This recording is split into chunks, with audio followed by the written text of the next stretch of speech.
The stereotype for solo poly, I think I see on like online forums and things like that, is you don't want to have any serious relationships. You just want to have casual relationship. Totally not the case for me anyway. Like I very much wanted, and I think that's why I was attracted to Tim in the first place. I very much wanted a committed relationship. I just didn't want an enmeshed relationship where I was sharing my finances, my house. Like I wanted my independence. Welcome to Normalizing Non-Monogamy, the podcast where we interview incredible people from across the entire spectrum of non-monogamy to hear their fascinating stories. We strive to bring guests on the show who have a healthy approach to non-monogamy. However, it's important to remember that everyone does it a little bit differently, and the views and opinions expressed by our guests do not necessarily reflect our own. Additionally, we produce this show for entertainment purposes only. Please be aware that we aren't doctors or therapists. Consult a medical professional for anything regarding your health that you might learn about on the show. Enjoy! Well, welcome to episode 243. We're Finn and Emma, and today we have an interview with Tim and Melissa. They've been together for about 5 years, and we have a wonderful, wide-ranging conversation with them. Yeah, this is sort of a first for us, which we're pretty excited about, in that Tim and Melissa have been together a few years, but, you know, Melissa identifies as solo polyamory, and she's going to talk a lot about what that means to her. And Tim's been in a relationship with his nesting partner for almost 30 years. And so we kind of get a little bit of a different look at a polyamorous relationship and how they've made that work. And they talk a lot about hierarchy and coming out and nuance and sex friends. And kids. And so many amazing things. And so, yeah, thank you, Tim and Melissa, for coming on, for reaching out, and for letting us get your story out in the world. Before we jump into the interview, we do have another announcement about our shirts. Wow, hold on. Should we also announce that Emma might have COVID? I don't know if we need to announce People might have figured out that you're not quite the healthiest today. You may have noticed in my voice that, yes, I do have COVID right now. So Finn does not. Hopefully he doesn't get it, but we are kind of close together right now, sharing a microphone. Yeah. Shared a car for 4 days. Yeah. We share a bed. We share a microphone. Yeah. So we're testing out my vaccines, and I'm building up antibodies. Yeah, I guess so. Sorry. All right, back to the shirts. The shirts are super awesome, and we're super excited about them. Emma, tell everybody about the shirts. You weren't ready for that. No, I wasn't. All right, I'll tell everybody about the shirts. I'm sorry. I'm so The shirts? We're still talking about the shirts. Can you cut this out? No, I'm not cutting this out. Please. You don't get any free passes just because you have COVID. All right. The shirts. So we launched the shirts last Friday on July 1st. I want to do it. Okay. So the shirts, I know I'm going to give away the design, but they say give love on them, and they have our logo. They don't say anything about non-monogamy, because we wanted to make a shirt that people could wear without necessarily outing themselves. Is that something that they're worried about? So the shirts we launched on Friday, July 1st. They're going to be available until July 22nd. Yeah, and so they were available to our people on our email list and our Patreon community, but now they're available to everyone. So all you have to do to go look at the design that you don't actually need to look at anymore because Emma already told you about it. You just go to our home. Go check it out. It's cool. You go to the homepage. You just go to normalizingnonmonogamy.com. It's right there. There's links. It will take you over to the website where you can order them. You can order as many as you want. And we would love for you to check them out, get a couple. And just a quick reminder again, these are only going to be available until July 22nd, 2022. 2022. Perfect. Yes. So now we're going to jump in and talk a little bit about Patreon. However, we're going to do that a little bit different. So if you were just about to fast forward, you're going to want to rewind now. And listen. So rather than us talking about it, we've gotten some testimonials from people who are actual members of the Patreon community, and they're amazing. And so the first one we're going to play is from Pam of Pam and Jim of episode 232, which she's going to tell you anyway. So I don't know why I had to tell you that. But okay. A huge thank you in advance to Pam for sending this in, and to Pam and Jim for being a part of the community and for everything they've done for the show. And yes, so here's Pam talking about Patreon. Hi, this is Pam. I'm in podcast 232 if you want to check Jim and I out. When I first joined Patreon, I did it because I wanted to support what Finn and Emma were doing. I really thought that normalizing non-monogamy was a great effort, and I wanted to see it keep going. What I didn't really realize at the time was that I was going to get to have participate between Jim and I in 3 different Zooms every month. I'm really getting a lot out of the women's group, and I know Jim is enjoying the men's group. And the Q&A, which happens every month as well, is very informative. It's a great community to be part of, and I'm thrilled to have joined. Thanks. And we're back. We are back. Thank you again, Pam, for everything. Thank you, Jim, for everything. Yes, thank you so much. Yeah, Pam, your free shirt's in the mail, by the way. Should be there by Friday. I mailed it today. That's what she gets for... She was the first one to send us feedback. Exactly. And we had a couple of extra sample shirts laying around. So your shirt's in the mail, Pam. Enjoy. Also, we wanted to do a quick announcement that we do not have a virtual meet and greet this month. The virtual meet and greets are separate from Patreon. They're open to anyone. We don't have one in July, but we will have another one in August. Correct. And if you're interested in signing up for our email list so you can learn more about those, or signing up for the Patreon community, just head over to our website. Again, normalizingnonmonogamy.com. Buy yourself a shirt and then sign up for Patreon on the Patreon tab. And then send us an email or a voicemail and tell us how much you love us and love the shirt and love Patreon. And if you have any feedback, we'd love to know that. Even if it's not that you love us. And if you want to come on the show, we would love to have that as well. Tim and Melissa reached out, and they don't have anything to sell. They're just wanting to get their story out in the world, and we would love that from all of you. So with that, let's hear from Tim and Melissa, and we'll see you all on the other side. Let's go. Oh, boy. Are we ready to do this? I don't know. Welcome to the podcast, Melissa and Tim. We're so happy you're here today, and we're excited to get to know you both a little bit through this interview and this conversation. So thank you for being here. You're welcome. Yeah, thanks for having us. Yeah, of course. We'd love for you to start with just introducing yourselves and whatever level you're comfortable with. Okay. I'll go first. Go first. So I'm Melissa. I'm, how old am I? 45. And I've been with Tim for 5 years. And we are, I identify as solo poly. So I live on my own. And yeah, I think that's me in a nutshell. Go ahead. Okay. And I'm Tim. I am 47. Just turned 47, which shocks me to hear myself say out loud. And so, as Melissa said, we've been together 5 years. I'm in the context of a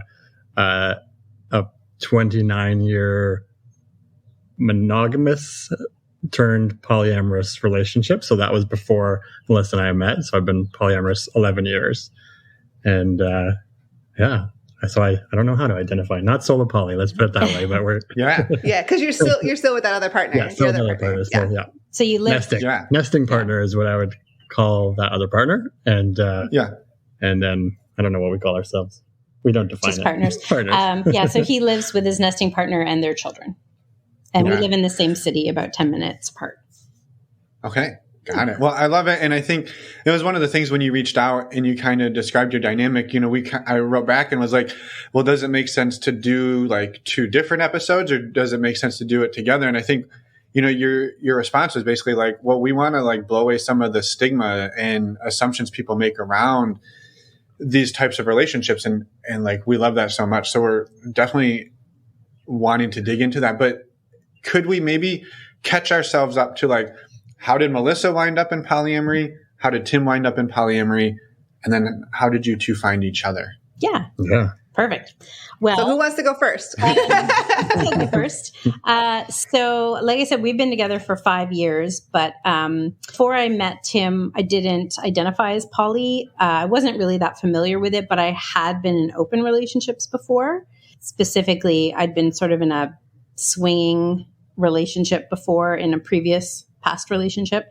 So I was very familiar with the concept of having an open relationship and comfortable with it. Like I knew it was something I could do, and I wasn't looking for one in particular. I guess I didn't really know what I was looking for other than a partner. And so I ended up, we met online. We met on OkCupid. And when I saw his profile, I actually reached out first, and he was very clear about being poly and being partnered and being a dad and having limited time. And at the time that we met up, he had another partner And so when I first met him, I was very curious about poly, and I learned about poly through Tim. And then I went and I read like everything I could find on it. And I really resonated with it, especially solo poly.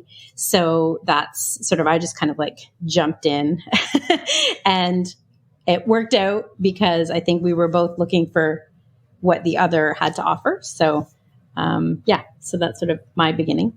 Love it. Thank you. She literally did read everything there was to read on it. Yeah. So it was great. That was actually one of the attractive qualities, but that's one of the things that really impressed me when I met Melissa was I think I was looking for somebody who was really keen and eager to understand poly. And I had a personal rule up until that point about I don't really want to date non-poly people. and I wouldn't have called you poly, but you were open, relationship conscious, and really, you're eager to understand it. And I could tell you were poly-minded. Like you also didn't clearly necessarily want to date single people either who didn't already have a partner. So we broke a couple of those rules. That's true. That's funny. So anyway, that was a tangent, but yes, so my it's all good. No, and I want to come back to it because there's stuff there. I definitely want to come back to it. So Cool. I love it. But yeah, go ahead. Sorry, Tim, I cut you off. Okay, so my background. Melissa came in sort of halfway through my poly journey. I had been in a monogamous relationship with my nesting partner up until that point. Probably it was 17 years or so, and I had always had an inkling that I wasn't monogamous, and I wasn't. But in that trajectory, starting as an 18-year-old in a relationship, I didn't really understand, and probably had all the biases that had come with my family. So I kind of got to this point at 17 years, having kids, where I did a little bit of I don't know if that would like a crisis point where I realized got to listen to myself a little more.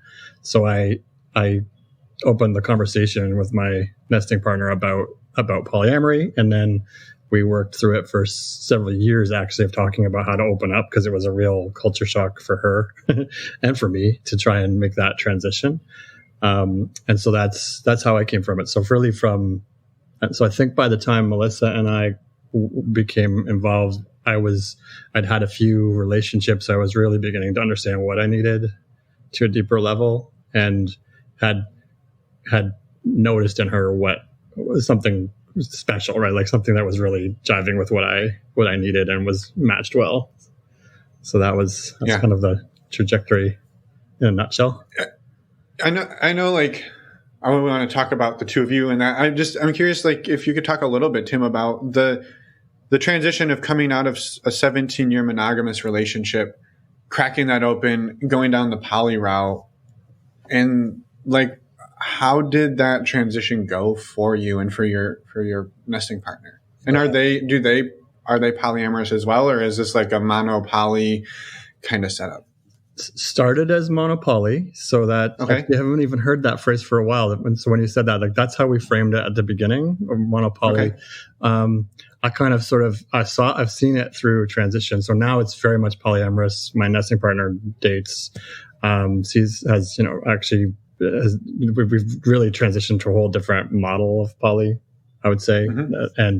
But at the time, definitely, I'd say kind of work through the transition phases that go with a massive change like that, which was, moving from total resistance, oh God, does this mean we have to break up, to, okay, tolerant acceptance that something needs to change, to kind of curiosity, to the point where actually my nesting partner decided to try dating. And that was the turning point at which we transitioned into active, kind of like wholehearted poly, like moving into like, yes, let's try this and do this because it's actually good for everybody, not just for Tim.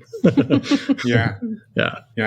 So it was, that was a 4-year journey probably in that transition. So it wasn't a fast, very patient, and lots of time, took endless hours of talking and moving through it. So we probably had, I think, an exceptional amount of patience to work through that.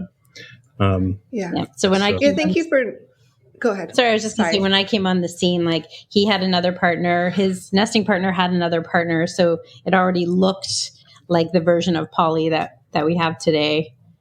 Mm-hmm. So yeah, but it came out. Yeah, no, that makes sense. I just want to say thank you, Tim, for acknowledging that took time, that was a 4-year journey, because I think so many people go in and just be like, oh, I expect it just to almost happen overnight. And it's like, no. Mm-hmm. This takes often a long time and lots of patience, lots of conversation. And so thank you for just commenting on that piece. Yeah.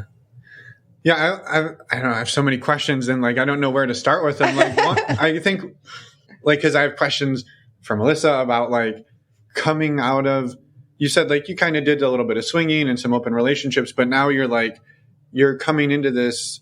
We'll call it a polycule, right? Like if Tim had a partner, Tim's partner had a partner. There's 4 people, and you're now coming in there. You're injecting yourself into this dynamic, like, and this is your first go at polyamory. Like what did that look like for you? Like what was going on for you as you like jumped into this? I know you were reading everything and probably listening to everything, but like how did the reading, the book work compare to the lab work?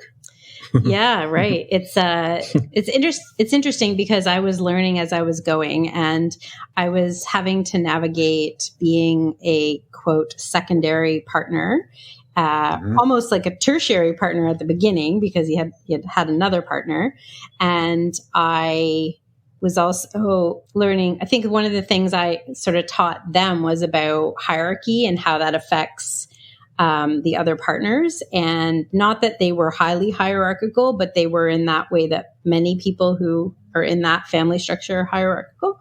So it opened a lot of conversations about that. And then my strong need to be autonomous, like to be, well, what I consider solo poly to be is a lot of autonomy and independence.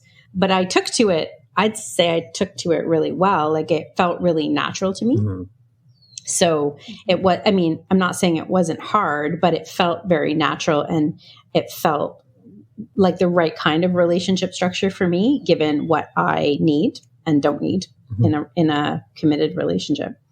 Yeah, I love that. And can you talk a little bit more about the hierarchy? Because I think I would say where my brain went is probably a feeling of being less than, right? If you're now the number 3 partner, but it's also conflicted there with like, you want autonomy, but you also don't want to feel less than. So how do you find a balance of, I feel important, I feel loved, but I want some autonomy and freedom? Like, because I think those are things that we all want. And like the relationship dynamics that just happen for us a lot of the time, society, just those things aren't easy to make happen. Yeah. You just asked a 5-hour question right there. That's right. I'll settle in. I would say from my point of view, so first of all, he did have 2 partners when I met him, but shortly after we started dating, the relationship with the other partner ended. So then it was just his nesting partner and me. And that opened up a lot of time, not a lot of time, but like time for him to spend with me. And so we got close really quickly and realized that we wanted to be together. But you were asking about how the hierarchy affected me, right? Is that? Yeah. Or anything along those lines. You do with it as you will. Okay. So I think that in the beginning, I think it probably is with many nesting partners with kids, like there was very circumscribed times that Tim was, quote, free to do things. And all of the things he wanted to do outside of the family unit kind of had to happen in that time. And then, so that was me plus whatever else he wanted to do. And at first that was totally fine as we were starting, but as we got deeper into our relationship, it wasn't fine anymore for either of us.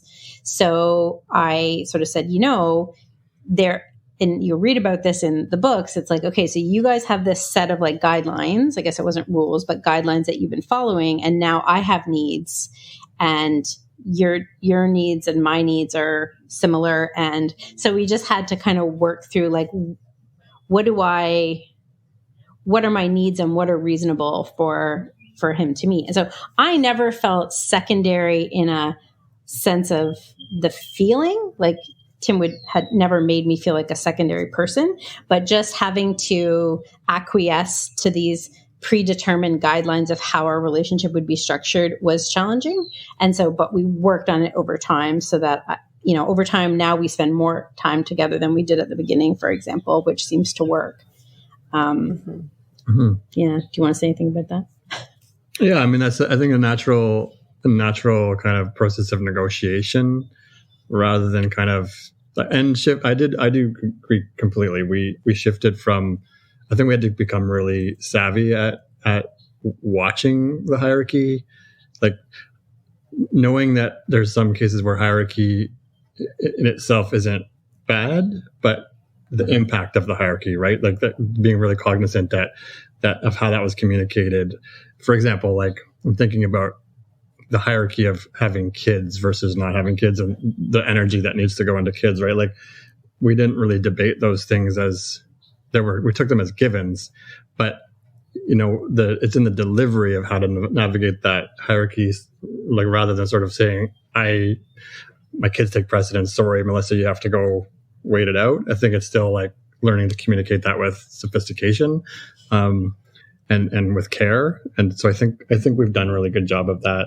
And that's just like a kind of really basic example, but I think we had to do that navigation on almost every time when there was time or the resource of human energy involved. Yeah. Right. Yeah.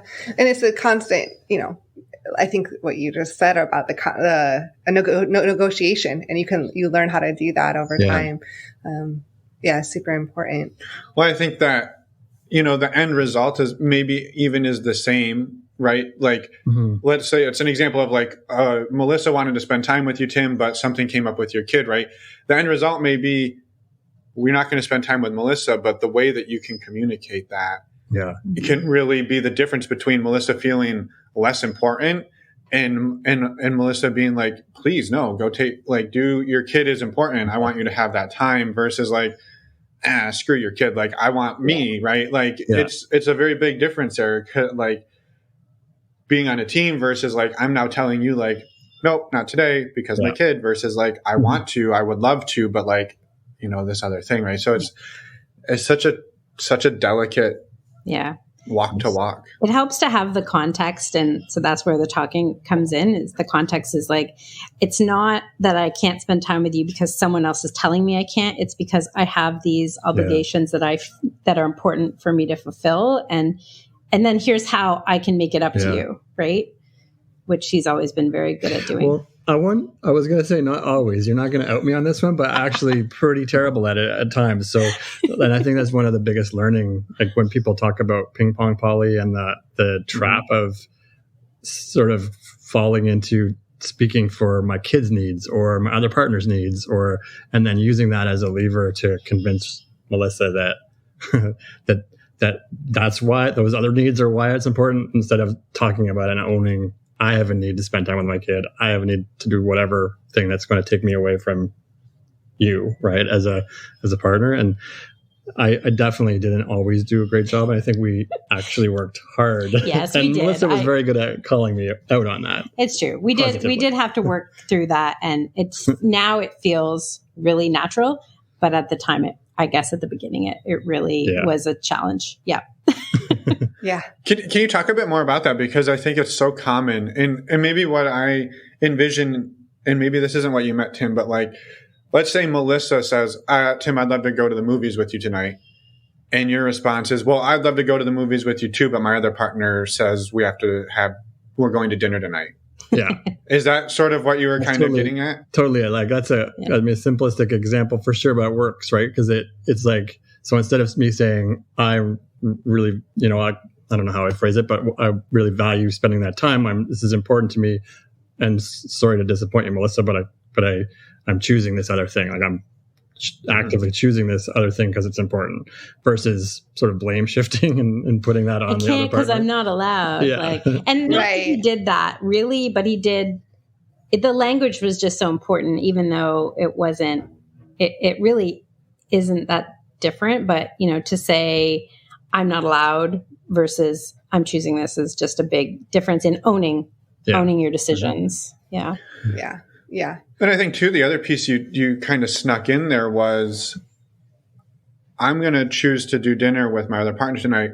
Could we do the movie tomorrow? Yeah. Right. And not just leaving it hanging out there like, nope, I can't. Sorry. Tough luck. Exactly. But like, what can we do? Because that shows then you are just as important.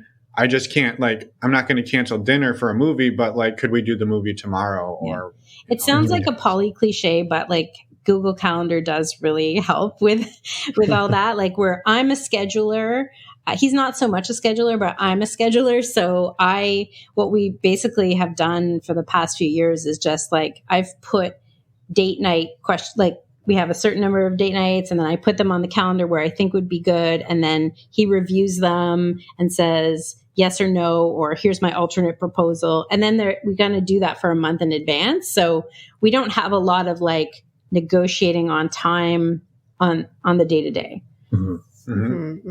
Yeah. Yeah. It helps.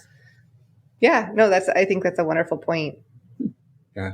And I love hearing it from like both perspectives. Right, Like to have the person who is on both sides of that is, I don't know, it's amazing. So if there's more there that like you feel you both kind of like navigated through that, I'd love to hear it. Cause I know this is one, I think it also comes up in the context of like unicorn hunting, right? Or the looking for the third, where you, Melissa, are the quote unquote third, even though I know you're not necessarily in a relationship with Tim's other partner, but you come in as a less than, even though hierarchy isn't maybe something that was intentional. It is ingrained and built into some relationships. Mm-hmm. Yeah. And you can't expect, like, I didn't expect like 2 weeks in or 2 months into the relationship to take any kind of precedence or, I had to, in a sense, earn, like the trust of my metamor and that I wasn't going to come in and try to take them away or, that kind of thing. So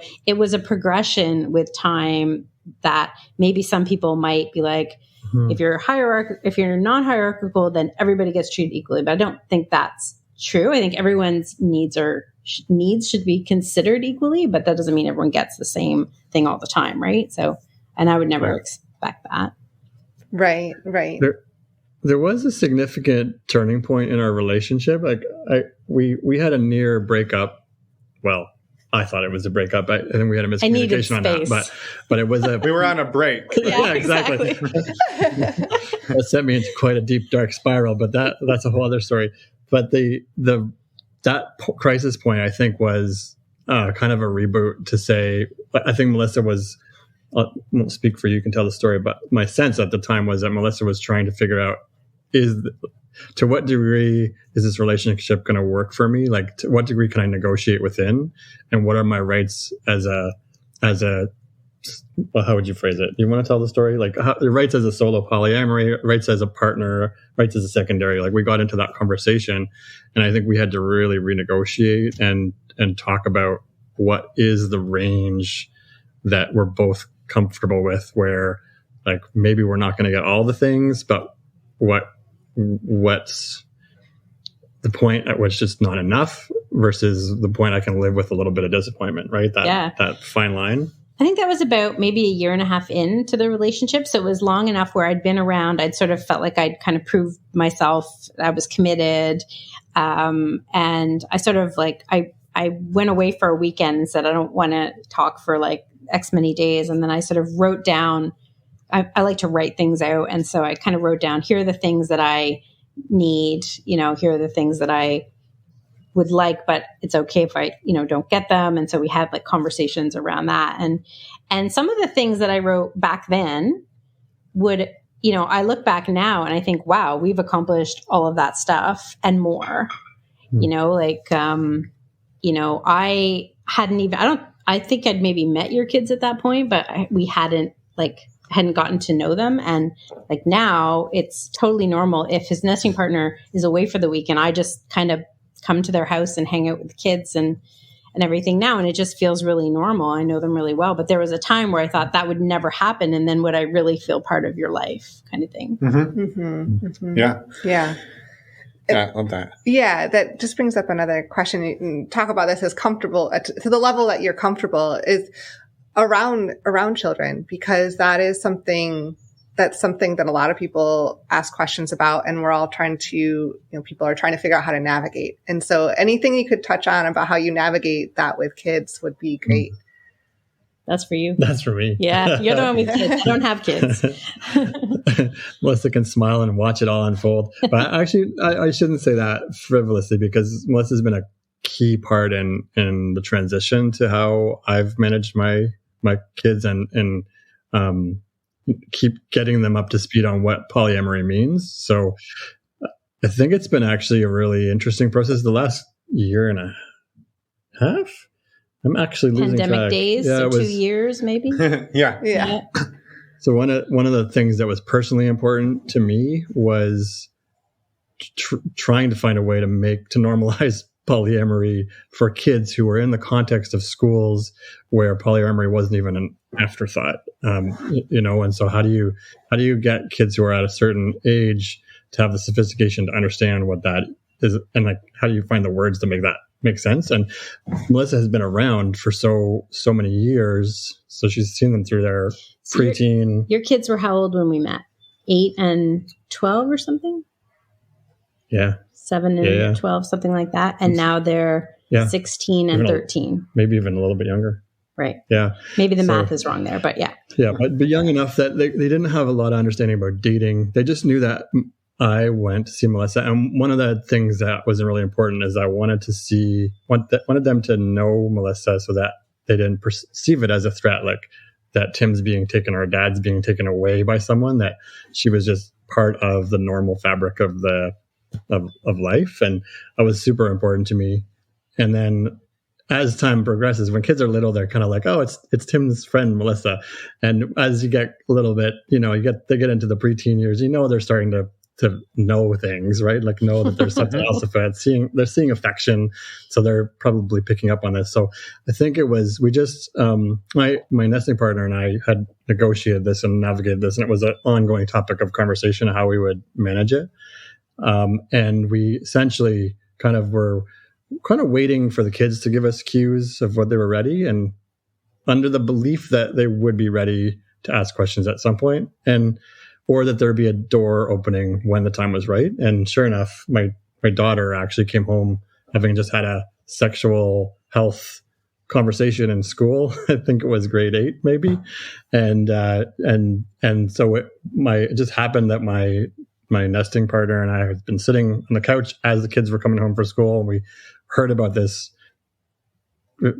kind of conversation they just had at school. And weren't they talking about like non-traditional families or something as part of that?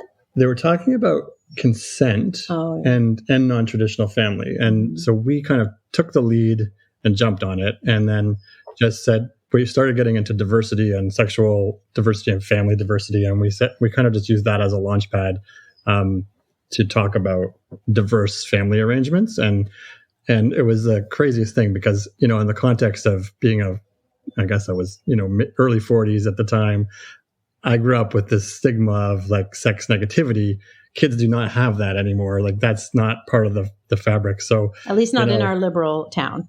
Yeah, exactly. Well, that's true. That's Depends true. where you live, we are coming from a context specific. You're right. It's totally not that way everywhere. So we're lucky. Yeah. So so we got into this conversation, and I basically said, "Oh yeah, your mom and I have this alternative relationship, and like we have romantic relationships, and Melissa, this is obviously a romantic relationship. Did you know about this? Like, how do you feel about it?" And they're like, "Yeah, it's all great. Of course we knew." wasn't even like threatening to like not even at all. And maybe we're just lucky that we didn't have that. But I think because we've normalized the human experience, and Melissa was part of that day to day or week to week experience, I think that meant the kids didn't feel any threat. They didn't see it as didn't see Melissa as a threat at all, or the model as a threat. Because up to that time, I'd been coming over occasionally. They'd see me like when I picked him up, maybe, or they'd have me over for dinner, like with his nesting partner and the kids, and we're all there. And so they could see, they already knew about the relationship. And so then it was just like, oh yeah, she's my girlfriend. And then it was like, oh yeah, cool. Oh, and that guy that picks up mom, like that's her boyfriend. They're like, yep, sure. Yeah. Which is totally way easier than you thought. Yeah. Yeah. Yeah. Well, it's just so interesting. I mean, the generation they're growing up in is just so different. And it's amazing what society will do to destroy that ability to accept alternative things like that. Yeah.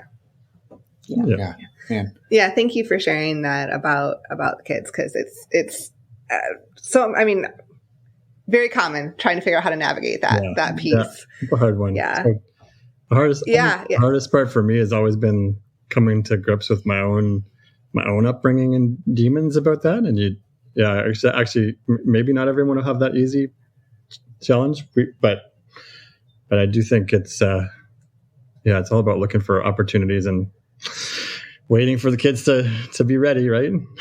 Yeah. Exactly. Well, I mean, do you mind digging into that a little bit? Like your upbringing versus what you're doing versus how you're trying to bring up your kids upbring. Yeah. Well, I mean, it's actually what I see polyamory, the model, the values of polyamory actually to be just good relationship values in general. So I don't think they're specific. I think, when I think about freedom and choice, like freedom to choosing consciously, good communication, all those aspects of relationship that are so crucial in poly because it's so complex that we have to work on, I think are actually really being taught in even in the school system, right? Like I know those conversations are being had. I mean, we didn't talk about consent at all when I was a kid. I don't remember a single conversation. Probably wasn't even into my 20s until I was aware, which is sad, that there was a active conversation about what does consent look like. So all that stuff was new to me, and they're learning it at 12 years old, 11 years old in schools. Right. So I think it's a different context, but because of that gap in context, I didn't understand their level of perceived threat and what I probably have internalized as an old person. That's different. Yeah. It's interesting to get that perspective, almost like your kids normalized it for you. Like you're worried about it and you go to talk to them and then you're like, I don't know what the hell I was worried about. Like, exactly. Yeah. I know I keep sort of waiting for the aftershocks, but it never hasn't happened. So far, so good. They are teenagers now, so you never know, but right. They don't seem to ask a ton of questions, and they don't seem at all bothered by seeing us together, and we have fun. Yeah. Mm-hmm. Yeah. And like if you come over and hang out, like it's just you just have fun together and feels pretty normal. Like they don't even flinch if I'm downstairs when they come down. They're like, oh yeah, hey. Yeah. In fact, it's the only time my kids will choose to play board games anymore is if Melissa comes over. They're like, it's like hardwired into. They're like, oh, it's board game night. Melissa's over. I love it. Play with their parents, but no. So we basically use Melissa for family time now. Yeah, for board games. Yeah. But it's an interesting relationship though, because I feel like kind of like the auntie or like the family friend, as opposed to I'm not in a stepmother role at all. I don't desire that, and and it's not expected of me, which is kind of cool because I have friends who are in relationships, monogamous relationships with divorced men, and they have to step into this mother role, even though they have a mother. But like when it's your time, you're the stepmother, and it's nice to just be like casual and fun, the fun person, more fun person. Yeah, right. More like you said, an aunt role or something. Like that. Yeah, that's how it feels to me. Yeah, I love it, and this conversation is really fun. Like hearing like the two worlds that have come together and how you two have created it and sculpted over the last 5 years, and like it sounds like it looks way different today than on day one, and I think just that ability to be fluid and adapt and flex and grow is awesome. Yeah. One thing I don't think we touched on, I could be misremembering, but Melissa, do you have any other partners? Yeah, I didn't mention. So Tim is my only sort of committed long-term partner. I have a few sort of, friends with benefits. I really worked in the past 5 years pretty hard on expanding my poly community, both with and outside of Tim. So because I'm the one who doesn't have kids, who doesn't have a nesting partner, so I have free time on my hands that he doesn't have. So, and around the time that we met, I was also new to the city. So I ended up building friendships through poly. So either people that I had dated and it didn't work out, but have remained friends, or just people I've met through other poly partners and things. So I do have, I'd say right now I'd have two sort of like friends with benefits and situations. And we also hang out platonically, and they also have other partners and we all hang out. So it's nice. I don't have any like long-term committed partners though right now. Yeah. Awesome. You go. I'm going to see, like Tim, since you haven't mentioned, you don't have any other partners outside of your nesting partner and Melissa at this point, correct? Well, I'm going to probably in the same situation. Like, well, okay, we actually share one of these friends who is actually heard on your podcast. Someone used the term sex friend. I was like, I like that term. Like it's friends with benefits. I actually don't like the term friends with benefits very much because it conjures a certain, maybe it's that old school kind of like sex negativity thinking, but it's actually like real friendship with sex involved, right? That's sort of how I've been thinking of it. So I do nurture a couple of friends like that are very kind of intermittent and fun and light friend connections where sex is involved. So and I think that's one of the things that Melissa and I kind of enjoy together. It's part of our dynamic is we enjoy the conversations that talking about sex and exploration brings. So I feel like we mutually support each other in those, and like encouraging each other to have those experiences and explore that wonderful side of poly. We have a very kitchen table approach. Like I like all my partners to know each other, and he likes knowing them, and he maybe doesn't have the same amount of time to nurture those relationships. But like you said, we have one female friend that we both see together and separately, and we're enjoying that. And I have a male partner that I see sometimes, and we're all hanging out. We went rock climbing together with them, so we kind of have this more kind of flowy dynamic. It's great. Yeah, cool. No, that's amazing. I don't feel like a strong need. Like being poly for me isn't necessarily about having a lot of partners. It's just more about the freedom to relate to people in whatever way feels right, and not be just only have sex with this one person, but like. It really doesn't have to be. I don't feel like I need like a second long-term partner. I might find one at some point, but I'm not out there searching for it necessarily. Yeah. Yeah. No, thank you both for correcting me too, because I was making assumptions, but that's what I was hoping you would do, is jump in and be like, no, this is how it looks. Yeah.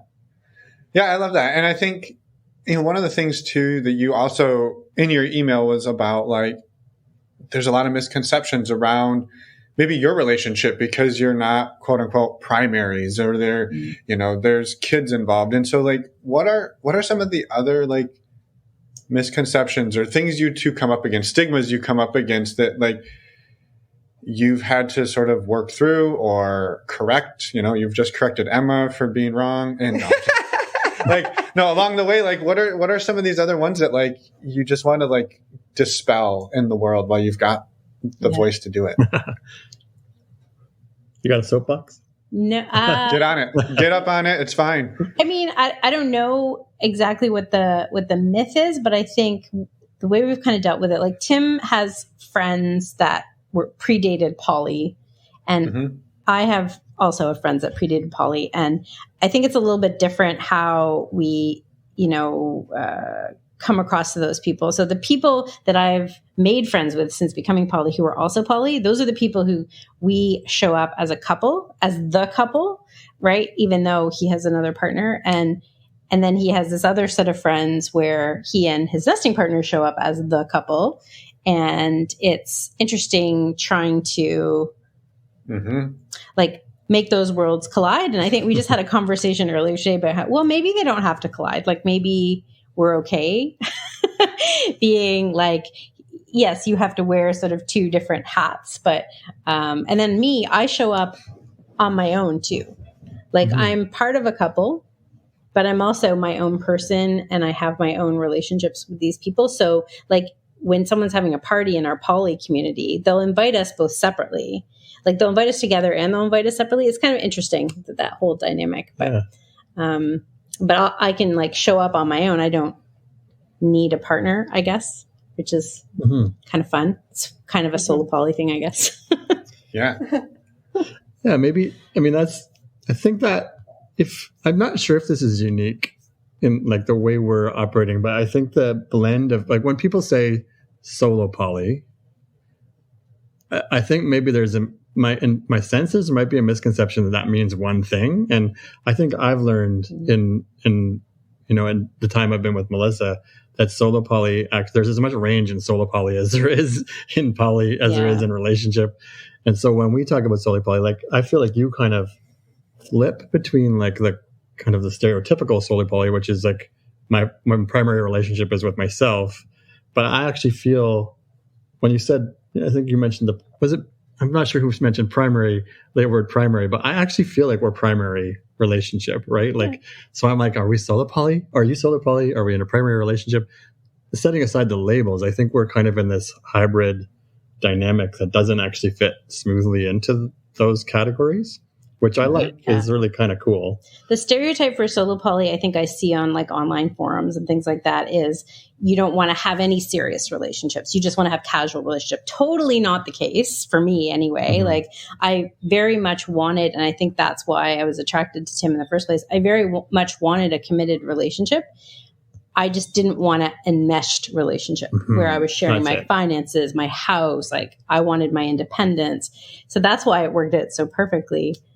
Yeah, but that doesn't mean I only want casual relationships. So yeah, if depending on how you define primary, like if primary means someone that you're in love with and that you see on a regular basis and that you trust completely and that you tell everyone, then absolutely we're primary. But that doesn't stop me from being solo poly as well, I think.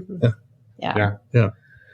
And I love that too. Like you don't have to have a combined checking account to qualify for primary for anything, right? And really what is primary? And like you said, like the label doesn't even really matter. It doesn't like, it's like we're Tim and Melissa. Here's what that looks like. Yeah. How about you just accept that and don't worry about the label. So it's such an interesting because we're all so programmed for labels. And I also had the thought of like, like you said, that your predated friend groups, like you're known as Tim and I don't know what your other partner's name is, but you're known as Tim and your other partner. And when you go places, you're known as Tim and Melissa. And then all of a sudden Tim and Melissa show up to one of these other places and people are just like, I'm used to Tim and somebody else. And like, maybe if it's not even negative, but like it messes with people. They're like, well, I'm just used to that. And it's like, yeah. It's actually a really hot topic for the two of us right now, and maybe it's more for me because I'm realizing that labeling, like it's always been for years since we've been together, like really important, I think, for both of us to feel like we can show up somewhere together, like and be seen as a partnership, and that I think once I realized that.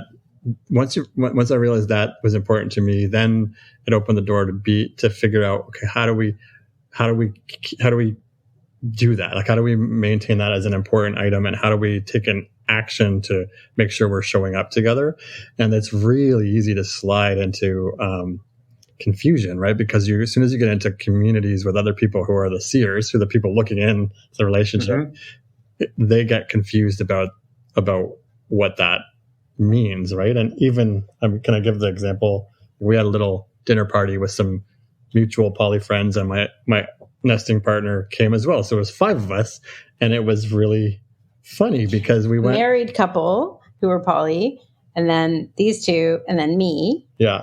And also we have relationships within those relationships. So complex. So at Melissa was hosting. She's a fantastic, she brings people together. That's one of her gifts. So we're sitting there and trying to you can just feel the definitions shift within the group. And then in that setting, it was pretty easy. But even with that small kind of that crucible of people, I feel that instant conflict of like, am I showing up with Melissa or am I showing up with my other partner? Or actually even more, because that other couple just happens to be the same friend that's our friend with Our sex friend. Our sex friend. Okay, this is trippy. What are we? She and her husband, yeah. Even with poly people, I mean, I was talking to her, the woman afterwards, and they're poly people, and they've been poly for a long time, but they were still like, we want to have a brunch, and we want you to come, but now does that mean we have to invite Tim's other partner? Like, is that an automatic, like, is that a no-no if we don't? Like, who's the couple here? Like, even poly people are just like, and it's like, well, we both are, but we're not a triad. So we don't all go together, right? I think we came to the awareness, I think, just today when we were talking about this morning, that we actually have to manage that. Like, you have to manage that with other people and help them do the emotional labor that goes with showing up as a non-traditional format and specifying, well, okay, yes, that was a nice dinner party we had, but that does not mean it's okay. Like, giving permission for it to be okay to not have that be a given next time. And just because it shows up one way one time, we actually have to choose it each time. And there are some people in our lives that I just don't think it's worth the effort. Like, I think even my parents, like, they are aware of the situation, but they don't really ask about it. And I think they're uncomfortable with it.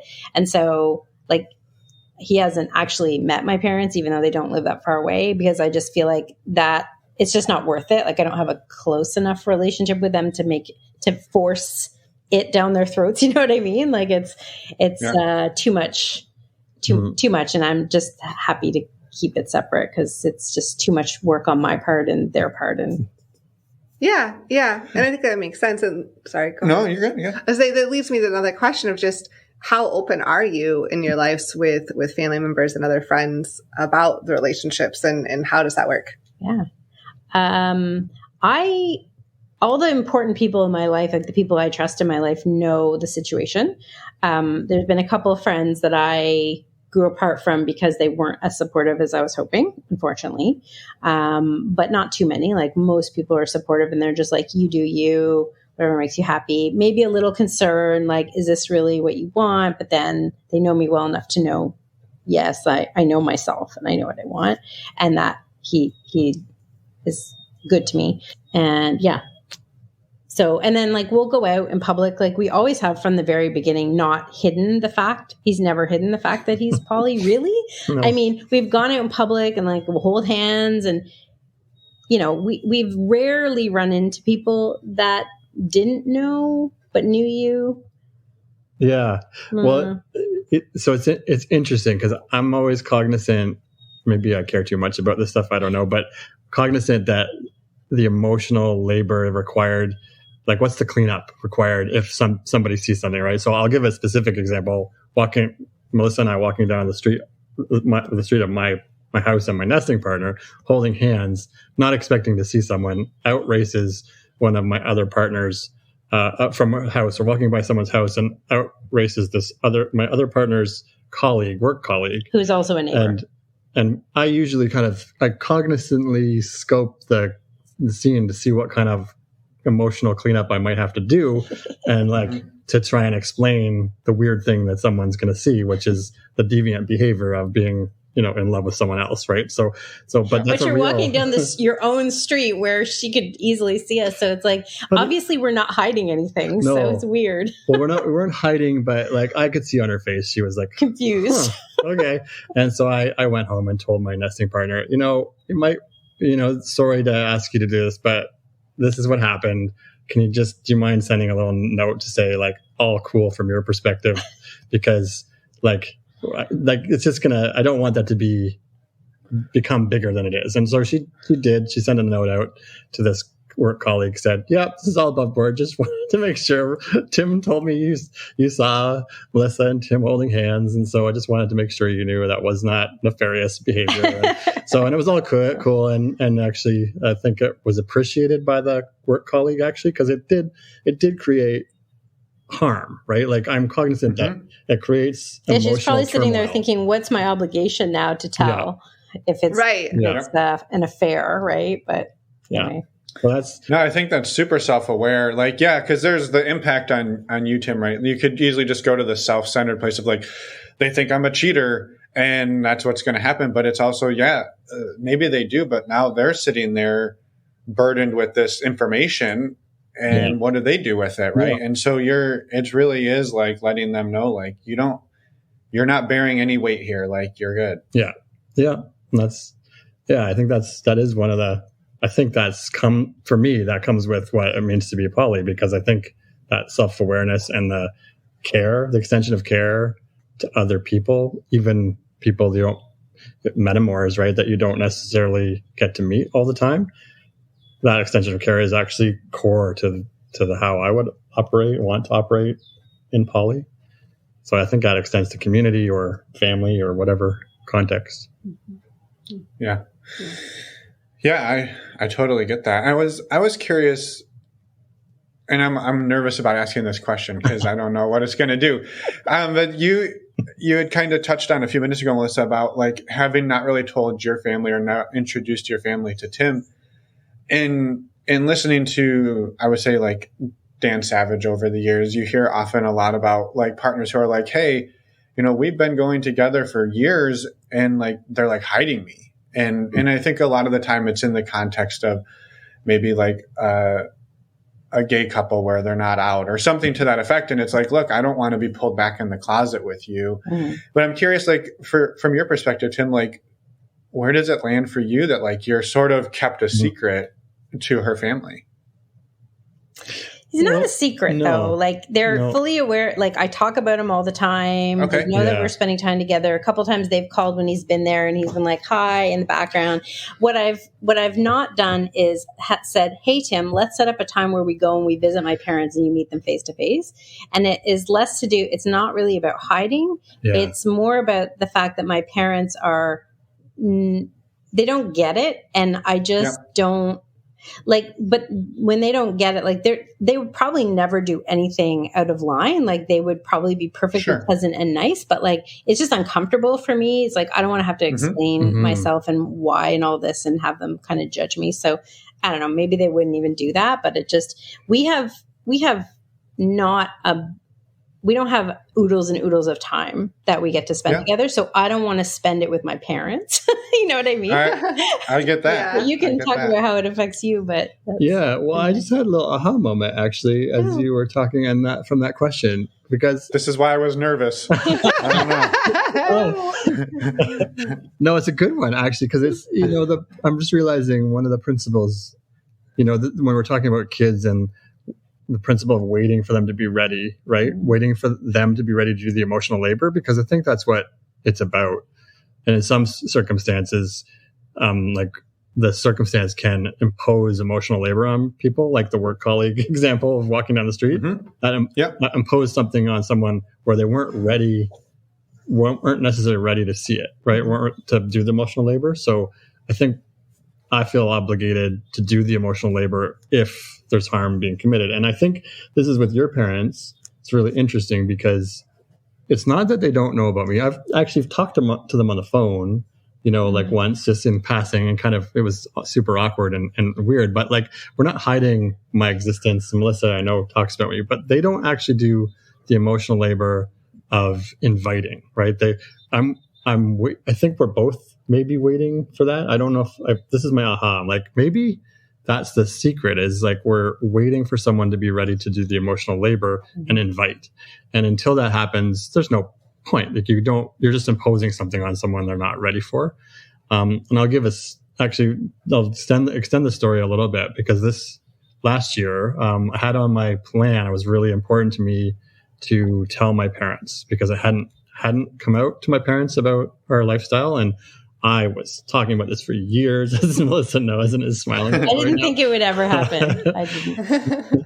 And I was trying to get the nerve up, which is funny because in retrospect, I didn't need to have the nerve because they were so awesome about it. So I wrote and the reason was I was waiting for my own readiness to come out of the closet a little bit on this, because what happened was I was sitting with my parents, I think it was over Christmas or March break or something a couple of years ago. And my kids were talking about Melissa's cats and how because we go over to Melissa's house and play with her cats all the time. And they have this little bond with the cats and Melissa's house. And so we're talking with my parents about Melissa and about Melissa's cats and spending time with Melissa. And I was like, I could just feel my blood pressure going up in that, because I was like, my parents are going to be going, who's Melissa? Why is she coming up in this conversation so many times? And so I felt the body reaction of tension, right? And because there's no way he was going to ask his kids to lie or make something up. Right. And then I think that was the awareness. I was making my kids at a risky place in the awkward place of not being able to tell the full story. So they were probably picking up that energy. So I was like, that was a turning point, or I knew I needed to write my parents a letter. I needed to do it to make my kids feel like they were completely okay to talk about this relationship with whoever they wanted to. And so I wrote a big letter, explained background, put a bunch of links in because my dad's quite academic and he likes to know like data. I'm sure he read every single one of them. And sure enough, I got calls from both of them independently, and they're like, we don't know how you do it, but this is quite cool, and I'm glad it's working for you. Like, they were super positive.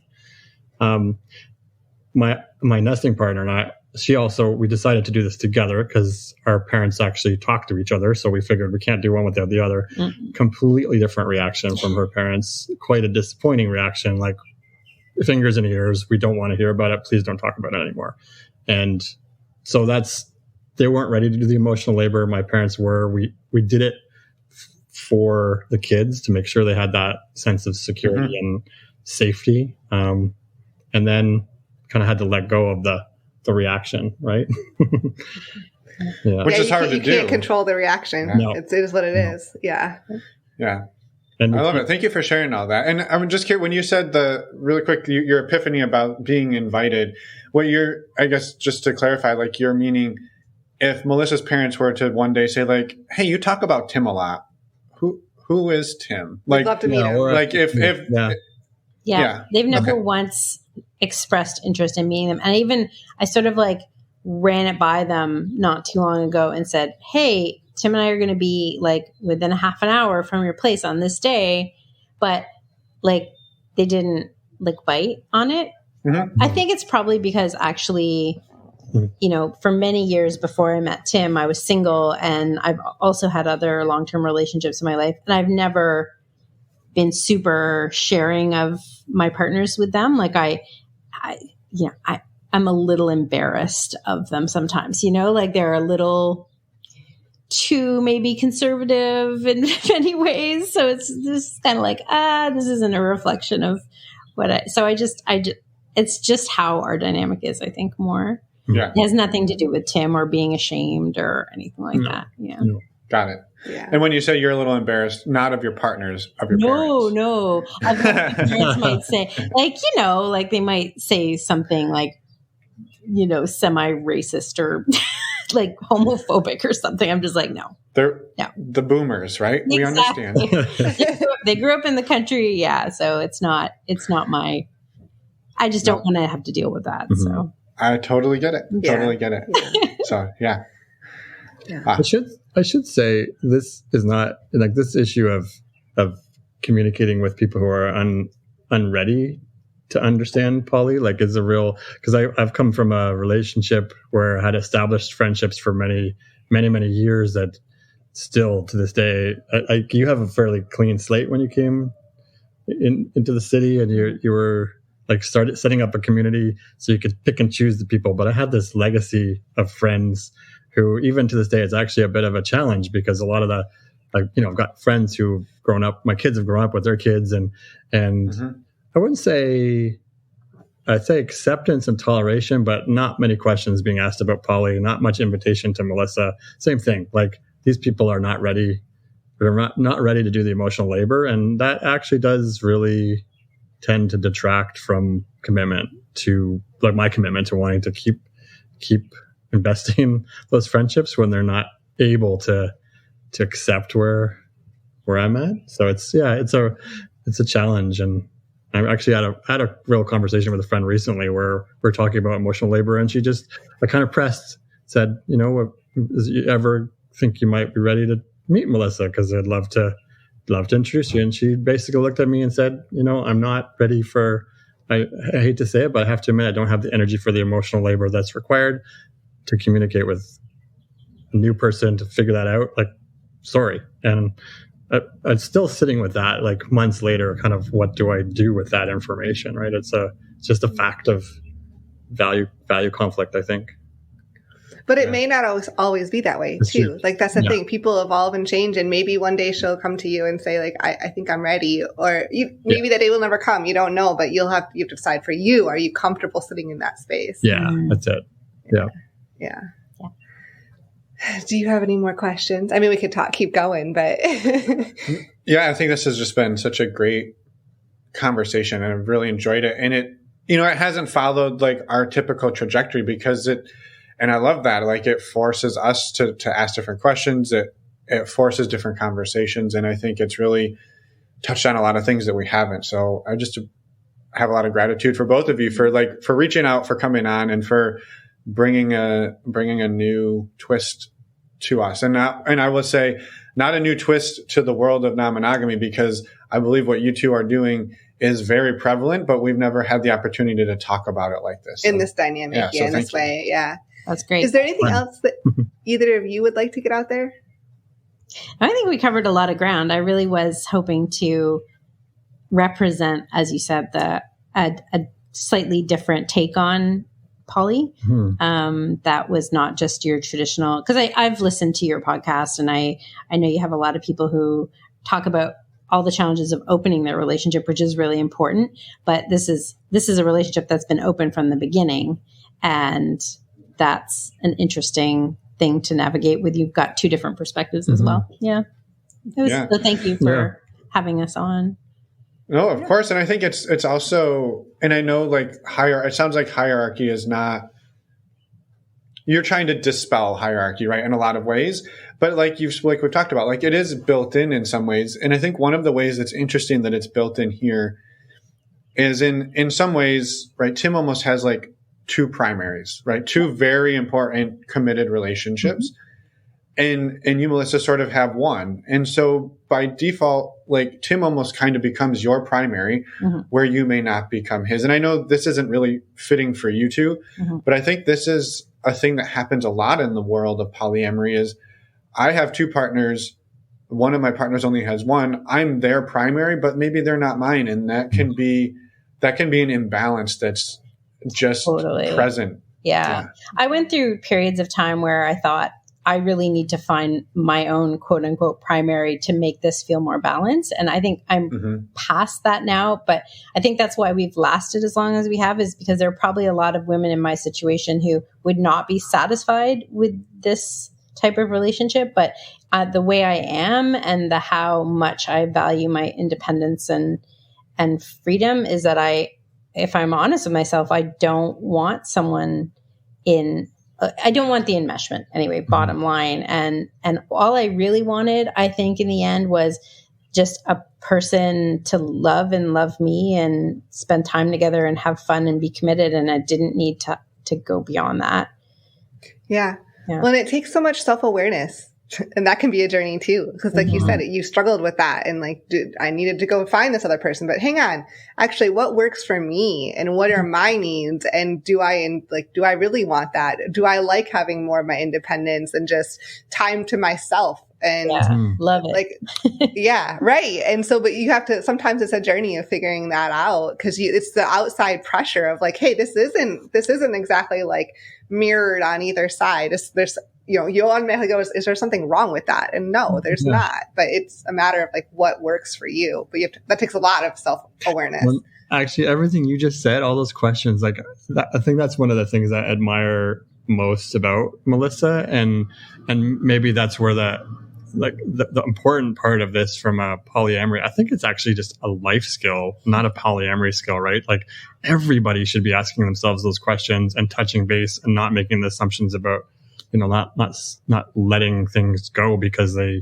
haven't done the work. So I think polyamory and the way we've approached it has forced those conversations. So I don't think it's an end state. Like Melissa might very well come to the conclusion she needs more of a primary down the road, and that's okay. right? And I think that we can. Yeah, I'm 45. I don't think I'm gonna need somebody in my space. Like, I think I'm pretty set in my ways. I don't think so either, but But you never know. You never know. But that was, I think, a problem when I was a single person dating in a monogamous world. I was always like, this person's great, but I can't be in a relationship with them because I don't get everything from them. And it didn't occur to me like, oh, actually, you can have more than one relationship until I got into this relationship. I was like, oh, wait a second. This relationship actually meets my needs and it doesn't saddle me with all those things I don't want. So it's kind of perfect that way. And it's, And then have sex with other people too. And that's great. Yeah. Right. Well, and I love too that you get rid of the idea then that commitment only comes if you have a house together, have kids together, maybe are married, maybe commitment can be commitment by itself. Mm-hmm. You don't have to have a joint checking account. You don't have to have an apartment or a house or a business. Like, it can just be like, we've decided to choose each other and be in this relationship. And I think that's awesome. Yeah. Yeah. I'm not supposed to end our podcast by me saying something. You two need to say something wisdomous now. Oh, that's a lot of pressure. I mean, I can just thank you for, I think it's great what you're doing and creating a space for these kind of dialogues. Cause I think it's like, if I've learned anything from Poly, there's a lot of strength to be taken from other people's stories and inspiration and like the little nuggets that get dropped and start good conversations. That's what it's all about. So thank you for inviting us on and thanks for doing what you're doing. Cause it's really crucial. I'm more of a podcast person than he is. And so I told him about your podcast and he's like, well, what is the point? And I said, well, it's in the name, normalizing non-monogamy. He's like, oh, okay. Yeah, that's good. We can do that. Yes, I love it. And thank you for those kind words and thank you for reaching out and coming on and everything you shared. And just have a wonderful rest of your day. And we're excited to get this story out there as well. Thank you. Thank you. It's great talking.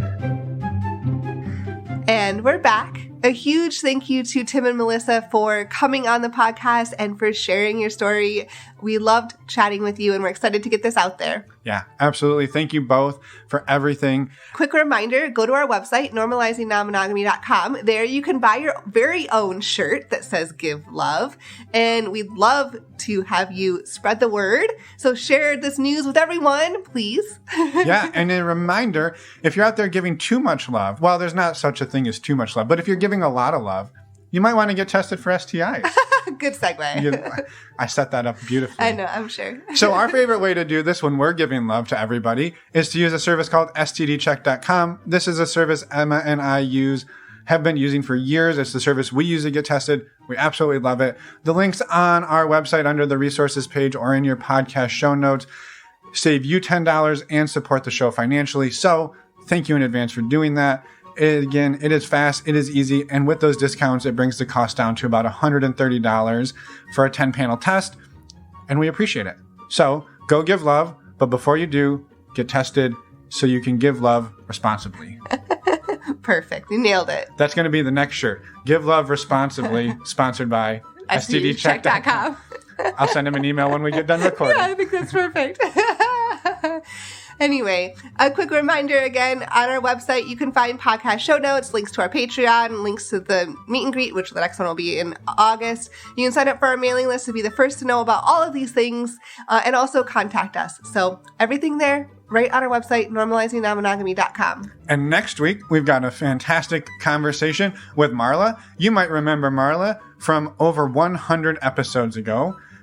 Episode 132 from actually 2 years ago. July 2020. Yeah. Marla is the founder of Sex Down South, an awesome, amazing sex-positive conference in Atlanta. And so we talked to her about the conference. We talked to her about relationship updates. She's had a baby.